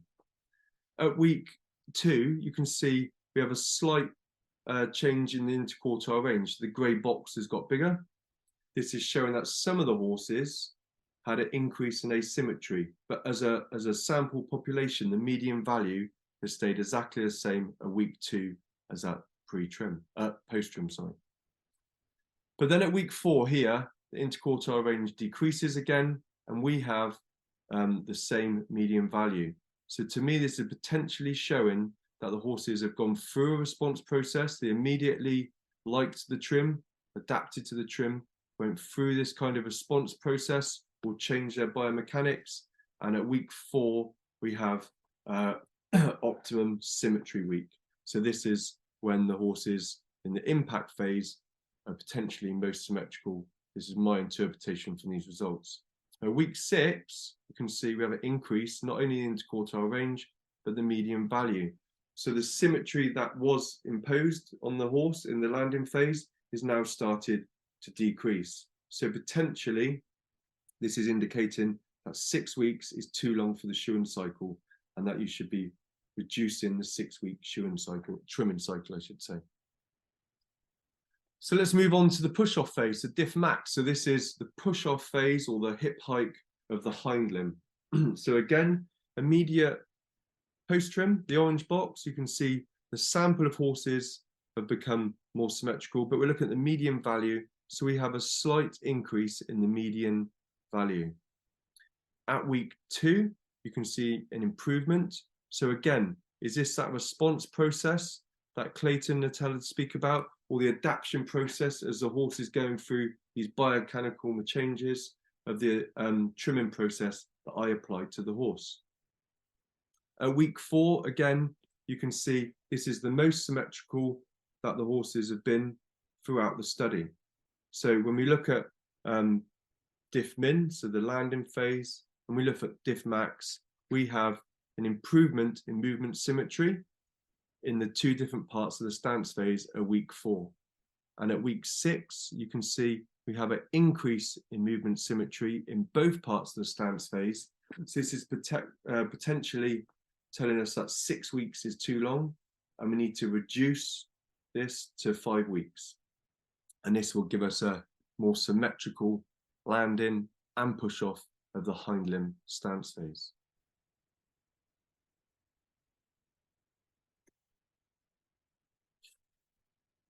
So when I set out to do my study, it's quite an in-depth study. There's a lot to involved with it, and you'll be able to see that when you actually read this study, which you'll get a copy of. But there's always study limitations. And I believe one of the limitations to my study was potentially the population of horses I used. As I said, I used welfare horses, which I tried to narrow down my variables, and I believe there's too many variables in the performance yards that I work at. The problem is with the welfare horses, they all have issues leading to poor diet, poor horn growth, and the trimming cycle. Some of these was up to 12 weeks. So not only may we had poor quality feet, resulting in some slight solar sensitivity or bruising, we would have had restricted horn growth, and we also had 12-week trimming cycle. So when I imposed my Duckett 1990 trimming protocol to these horses, potentially the ones with 12 weeks growth, I'm going to have a bigger effect to them. So they have to take longer to go through the response process, as Clayton mentions, and they're probably more likely when they go through the adaptation process of the center of pressure. So when the biomechanics are changed on that hoof capsule, that this is where these horses we mentioned right at the start potentially are going through some slight pain as the biomechanical changes happen, which could lead to unsymmetrical or lame readings that we had. We had all the data of the horses when they were last trimmed, and 15 of the 23 horses were trimmed over 6 weeks ago. So nearly 2/3 of the horses were trimmed over 6 weeks ago. So I believe for future studies, to get over this response process, we could imply the trimming protocol 2 or 3 times before we actually take the data. So the horses have got used to this response process, but I'd probably keep that as 6 weeks, although we've learned that the 6th week they just start to go up. We still want to be able to collect that data. The symmetry gets worse towards the end of the study. Over the study, there was an increase in the number of horses exceeding 8.5 mil in the forelimb. So this is telling us effectively the horses over the study have become asymmetric or lame in the forelimbs.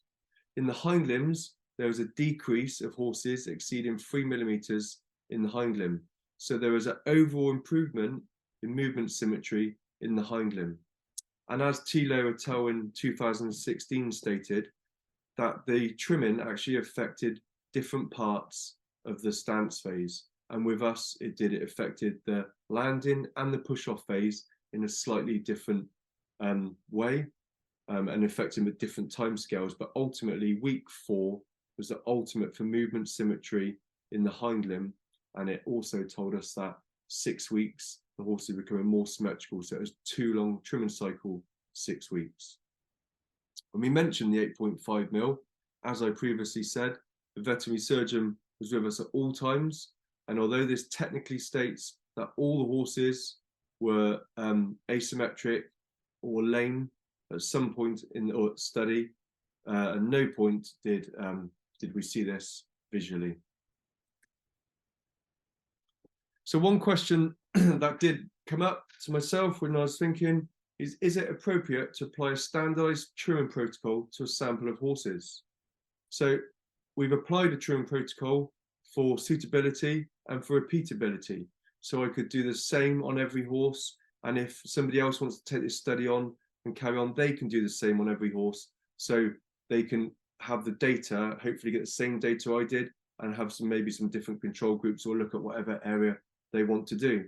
But then I was thinking about my work every day.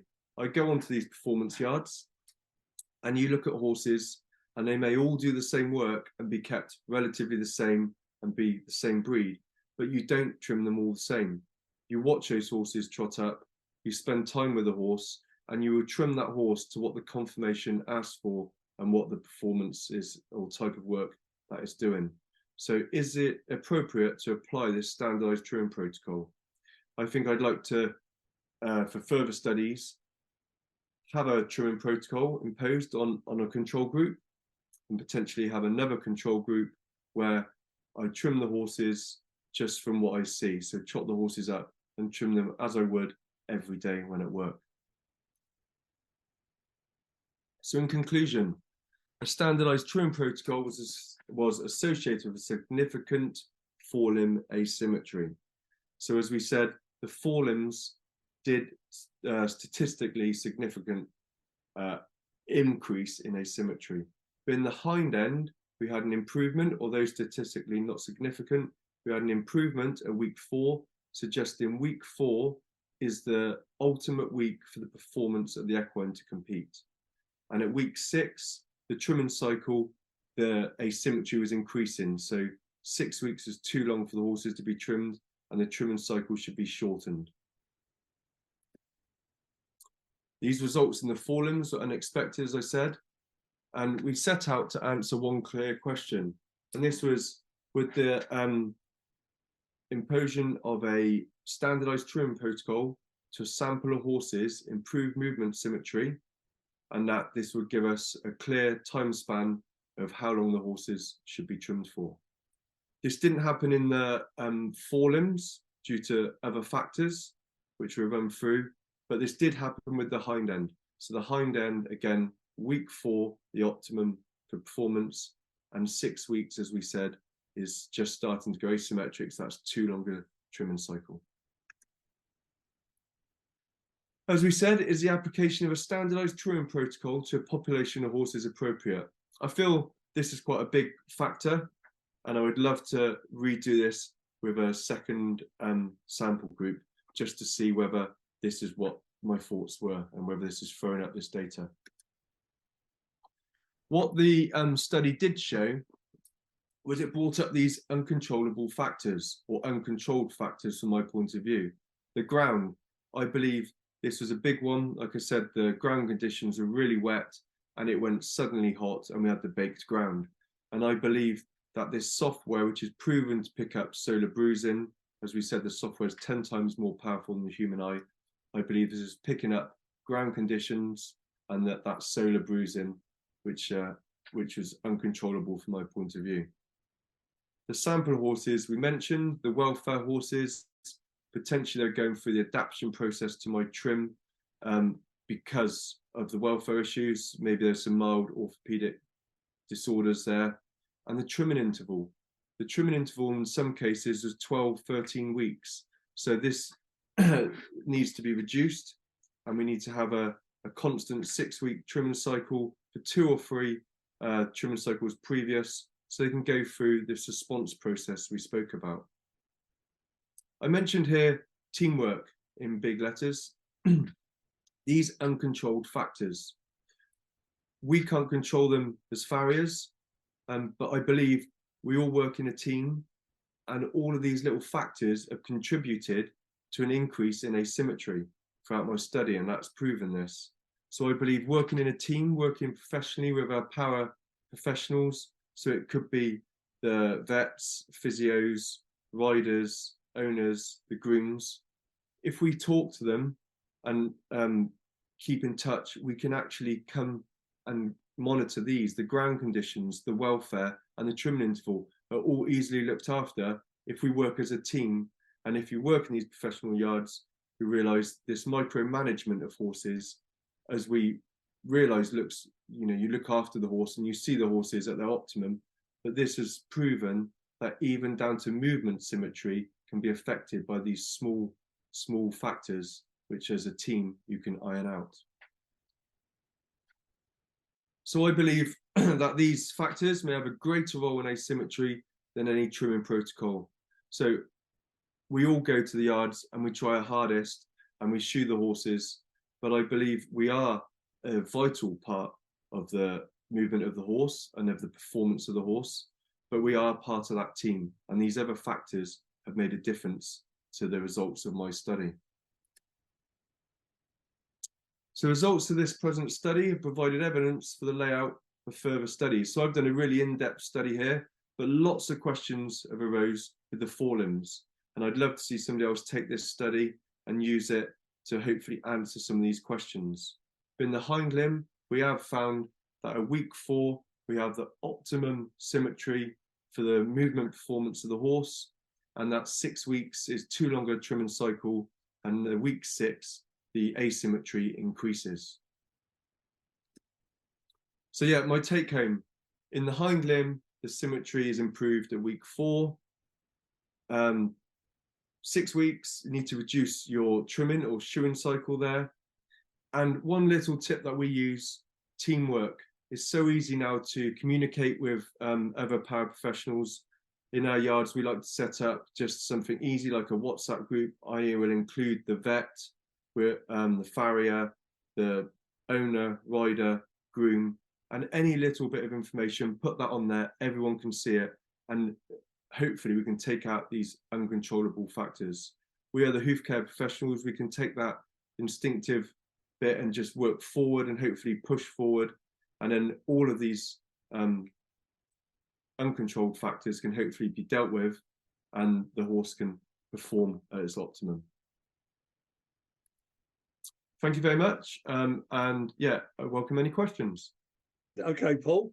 Well, I might fire some at you, but the first thing we're going to do, I'm going to go back onto my screen, and I'm going to give you the quiz and scavenger. When we came back, we had 3 very easy questions. I think I need to make them a little bit more difficult in future. I don't think we've ever had so many answers, but of course, the winner is the first one in, and I'll tell you who that is when we come back. So let's just give you the quiz answers, and then we're going to go off and have just an absolute maximum 5-minute break, and then we're going to have some questions. There's only 2 questions in the Q&A. As it happens, I've got about 5 of my own questions here for Paul, so we're going to be all right. But let's see what, in locomotion, what phase when the foot is still, is the stance phase. What is the hardest metal known? Tungsten, trade name borium, lovely old-fashioned name wolfram, but I think everybody calls it tungsten now. And of course, it was the Mustang roll, whether you approve of that name or not. So listen, have a quick 5-minute break, everybody. But please, there's only 2 questions in the box. We will have enough. But if you've got any questions, then please ask them now. See you in 5 minutes max. Okay, guys, I hope you've had your 5 minutes. If I've remembered, I've got my glasses here somewhere. We have had a few questions coming in, so thank you for that. As I say, I've got some supplementary ones anyway for Paul if we have time, but we are due to finish in about 20 minutes. So first question, Paul, I don't know if you had a chance to read them, did you? Yeah, I had a quick look through, yeah. Good. So Scott Lampert says, So if I understand, at 4 weeks was the optimal time. Well, it says how much foot growth had occurred at that time. Your study didn't really look at hoof growth, did it? I mean, look at the hoof growth, and I mean the feet had obviously grown because they were turned out they weren't doing any. They hadn't worn the feet. Most of these horses were kind of native welfare horses, so they did have foot on there. But out of the 26 horses, they would have all grown relatively different levels. So it wasn't really something we measured, but it was week 4 was the optimum week for the movement symmetry. If I can remember off the top of my head, and again, it's averages, the biggest effect on hoof growth is the age, and they varied in age, didn't they? But normally, as an average, a young horse, not a very young horse, maybe a 3 or 4 year old, would grow something like 9 millimeters. It's about a third of an inch, isn't it, in a month? And older horse would only grow 6, which is about a quarter of an inch. So that's a rough guide, but because they're different ages, they would vary a bit. Okay, so Nicola Alexander said, just a comment, I have had my horses shod on a 5-week interval for the last 25 years, various types, but all light, medium weight sports animals. I'm convinced it's beneficial. I'd have to say, I don't know what your comment is, Paul, but that fits in with your study, doesn't it? Perfect. Yeah, 5 weeks. I've already given that one a thumbs up because that was fitted in perfectly. So Jürgen, whose video I used, said your trim protocol did take into account only X and Y axes, or also the Z axis. So I think with the length of the toe, that must have affected the Z axis, mustn't it? yeah, so it had to fit in within the calipers. So once you've taken, as Jürgen says, the X and the Y axis, that should correspond to the same length as the Z axis. Yeah, so in effect, it affects it because you've set that length, and if in effect you have to shorten to get that length, yep, you're going to get a steeper foot, aren't you? And if you've got to leave more on than the heel, you're going to lengthen it. So I would think that must affect. Yeah. Okay. Sana Esler said, did you take angles and toe length before and after trimming? We didn't take angles, but we did do a conformation score, and that did take into account HPA. So we took into account shoulder angle and HPA, and then hoof passing axis, yeah. So yeah, through that. And yeah, and that was using the Maudsley, which I think was done at Hartpury many years ago. I remember using his paper a lot in my studies as well. Yeah, it was quite good actually. It's easy to use. Yeah, it's very good.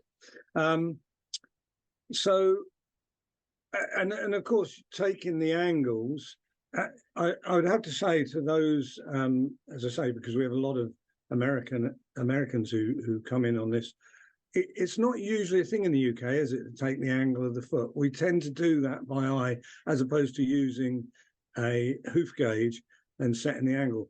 But clearly, your angles were affected by your trimming protocol, one would imagine. Yeah, because once I've trimmed, obviously I've changed those angles, and you can see how the horse alters in its movement symmetry, and then settles in the hind limbs. And then towards the end of the study, at the 6 weeks, where the toe length has got long again, and obviously changed those angles, you can see a change in asymmetry. So it's definitely, there's a relationship there between them. Yeah. So Jürgen's come back again, and he says, do you have experience with slip? I'm not sure. Do your monitors, do they show slip? No, didn't look at that at all, to be fair. It didn't even come in. We had, I mean, all the horses were barefoot on a relatively grippy concrete surface. So, I mean, there was no slip, but not that we measured it anyway. I would argue with you on that. You might not have been able to see it, but I would doubt if there was no slip. But you know, you could see that on some of the time, those examples I showed in my lecture. But I think in a healthy locomotion, there's always some slip, but it wasn't part of your measurements. I think you need an accelerometer, don't you, for that, I think. Other people are doing it, but I know it's hard to study, and I'm not sure whether data will come out of the one I showed with Kate Horan, whether they can get slip from that. That is horses at the gallop at no other pace. And Jürgen also says, in your project, did you apply standard open heel shoes without manipulating it? No, they were trimmed, weren't they? Trimmed. We just stayed away from the shoeing altogether. As we said with the TILO 2016 paper, they just found that the shoes made no difference to movement symmetry, it's just a trim. So I wanted to just keep my study really honed in and on a small aspect of study, which was just a trim. So I just stayed away from shoeing altogether. Yeah. And of course, possibly that was the only thing that caused you sore-footed. You might not have, yeah, exactly. That might not have affected, but there you go. That's the thing about these studies. Whatever you do, there's always other questions come up. I just want to check that I haven't missed anybody. Okay, so we got through those, Paul. I've got a number of points down here. I wanted to say thank you to the chat which pointed out that reining is not a rodeo event. Thank you for telling me that. At least I said I know nothing about this, and I was just interested in sliding plates. So I was corrected on that. And I was also corrected from Canada on the fact that they've used concave shoes for many years. I sort of went through the English-speaking world and said it didn't catch on in America, but I missed out Canada. So my apologies to the whole nation there. And I hope it doesn't cause any diplomatic incidents. So what I was going to ask you is, did you ever adapt your trim? Because I think you've sort of answered this. One of my concerns is that we've had a lot of hoof mapping in over the previous years, and actually they look far more complex than what you did. And I've often asked people if they adapt their trim because of their hoof mapping, and I've struggled with a lot to get an answer, but I think I know what you're going to say. Yeah, I look at all of my horses when I'm shoeing, and I will trim to the conformation and to the loading of the horse. That's what I try and achieve, even loading. And this was just applying a trimming protocol to the horse's foot. So I did change how I would normally trim. I changed them to fit into the calipers, so they all fitted around there. To be honest, it wasn't a vast difference. It wasn't an extreme trim. It was just maybe leaving a little bit more heel on or low and a little bit more heel, and the same with the toe, bringing the toe back or leaving the toe there to fit in with those three measurements that we needed to fit the criteria of the trimming protocol. Now, we're all quite aware that you're a farrier, not a vet, Paul, but you've obviously looked at this a huge amount. So what I would like to ask you, the question is, when is a horse just asymmetrical and when is it lame? And what is the difference? So lameness is measured by symmetry or asymmetry with these inertial sensors. And with the equinosis equipment, this in the forelimbs is 8.5 millimeters of movement. Below this is deemed symmetrical or sound, and above this is unsymmetrical or lame. And in the hind limbs, you have a 3 millimeter tolerance. So 3 millimeters of movement is deemed sound or symmetrical, and above is unsymmetrical or lame. But as I said, there's various studies coming out now. I think the more we use these inertial sensor systems to measure movement symmetry, people are getting more of an understanding. And this study I read from the French Veterinary University, they deemed that all the horses, the human eye, were sound and symmetrical, but the sensors picked up that all of them were asymmetric. So they think that the cutoff metric should change slightly. They talk in some slightly different measurements because they're using a different software. So they're going to lower the bar? Higher it. So whereas 8.5. So that would make in a population less diagnosis of lameness, because you said it was quite extraordinarily high wasn't it, with the French one? Yeah. Where they've got the bar set. Yeah. They, well, you said they were all lame. The inertial sensor. 200 of them. Yeah. Exactly. Yeah. So a sort of supplementary question to that, Paul, is do you think lameness diagnosis will soon become totally automated, whether it's by the machinery you used or others, for example, what they're using in France? Do you think that will come? Yeah, we've got veterinary practices around here now that actually use the equinosis system, and I do think it will come because it's not subjective. The actual data is right there in front of you.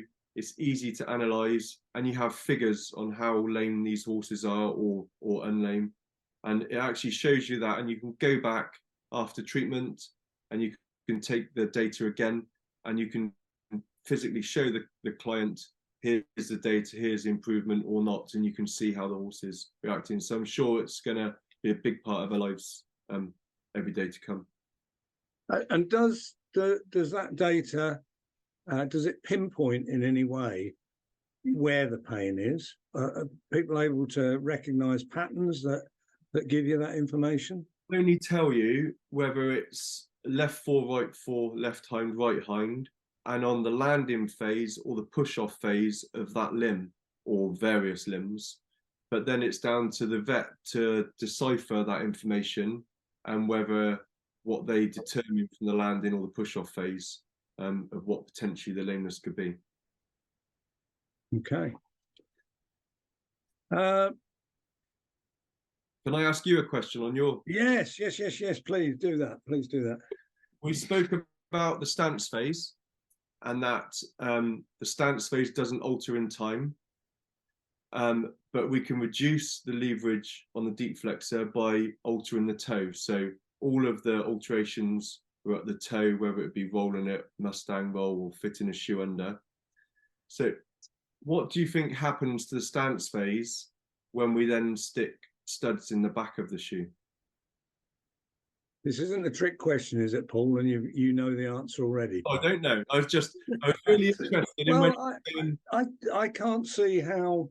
I mean, clearly, any grip will affect the slip, but then the horse is still, and so I can't see how it affects the breakover phase. You're not thinking the push-off phase, as you call it. Yeah, on landing, do you think it reduces the stance phase at the start, so it has to speed up at the end? That's what. Well, okay. It depends where you measure it. Some people measure the stance as soon as the foot touches the ground, and some from when the foot isn't moving. One would imagine if you apply grip, then you shorten the period of slippage.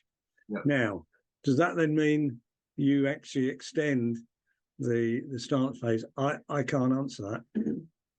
Just interesting. I was thinking when you were explaining how you alter the toe, I was thinking what may affect the back of the foot, and we were talking about the studs with the polo horses, and I just wondered if you had any experience in how that may affect them. No, one of the problems we've got, we're talking about, mine was opinion based, and just gleaning information from lots of talks and things I've thought about and studied, whereas yours is scientific. But I use pressure mats a lot in my study, and what anybody with a pressure mat thinks about studs and tungsten tip nails, and they go to great lengths to check that those aren't in the shoe because they wreck pressure mats. Yeah. So that means we cannot test out some of this loading on pressure mats if you're trying to test that sort of thing. I mean, I think Jürgen, the gizmo that was given the information we saw goes between the shoe and the foot. So there are becoming ways, and as we know about, you had attachments to the hoof, that there are ways of measuring foot movement and horse movement, and without which would mean we can study studs and various grip devices. But I think that's for another generation. It's not for me. I'm still interested in science, and I'm not saying no that I won't do something else, but I think that would be a great study, wouldn't it? Yeah. You know, we'd learn an awful lot. Yeah. There's just another question coming here, Simon.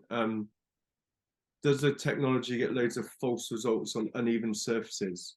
So that is, you have to have a flat level surface for the equinosis to work, or it does throw up false results. It's got to be level, because you get more symmetry going downhill to uphill. It changes the movement and the loading on the foot, which in turn changes how the sensors work. So yeah, you do have to have a level surface. Yeah, and when I've seen pressure mat on force plate at Utrecht University, it's a very level trotting hall indoors, and yeah, so all those things affect it. Now we've had a couple more questions come in.